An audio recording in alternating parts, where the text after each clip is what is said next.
Kevin Franke is finally starting to share his side of the story. His lawyer spoke today with Jesse on Law and Crime, and apparently Kevin Franke is blaming Ruby Franke's business partner, Jodi Hildebrandt, for the child abuse.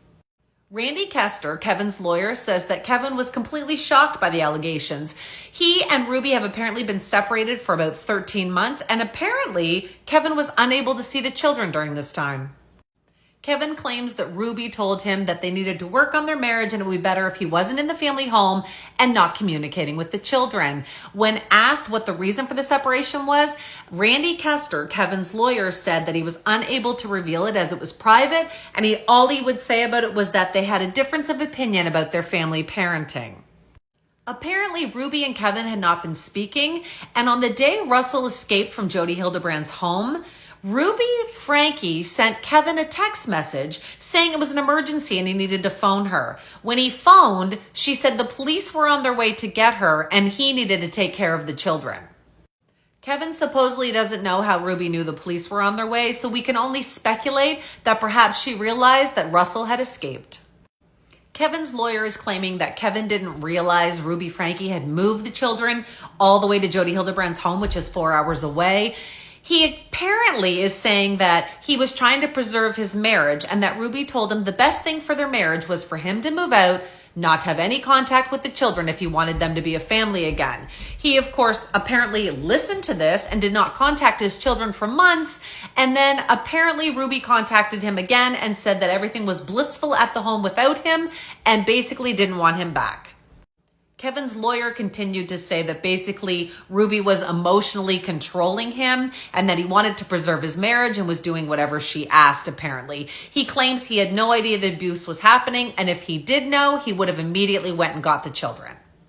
Kevin told his lawyer that the situation and the relationship between him and Ruby changed when Ruby Franke partnered up with Jodi Hildebrandt for business. He claims now that Jodi Hildebrandt manipulated him and Ruby, and that she basically spearheaded everything and destroyed his life and his family. He says that he didn't realize this was happening until other people started coming forward saying that Jodi Hildebrandt had done the same to them. Randy Kester, Kevin's lawyer, wants everyone to know that there has never, ever been any allegations that Kevin Franke has ever physically abused his children. He basically went on to say that Kevin's just a good guy, he's a good dad, he's never had any charges against him, and DCFS has never filed anything. He says that Kevin is working right now to get custody of his children. He's consulting with professionals and working with the state of Utah. He wants his family back together, and he's willing to do whatever they say to heal his family and to make things more comfortable for them to give custody back to Kevin. He ended the interview by actually making Kevin into a victim. This is what he had to say. He's getting raked over the coals by all of this, when in fact he himself was to some degree a victim of these psychological and mental manipulations that were perpetrated against him and his family by Jodi. He's just trying to restore some normalcy in his life. This was his goal all along, to keep this family together and make sure that they thrive and that they recover from this abuse. If you're interested in this story, hit follow. I will continue to update. I also want you to drop a comment and let me know, do you think Kevin is a victim or part of the problem?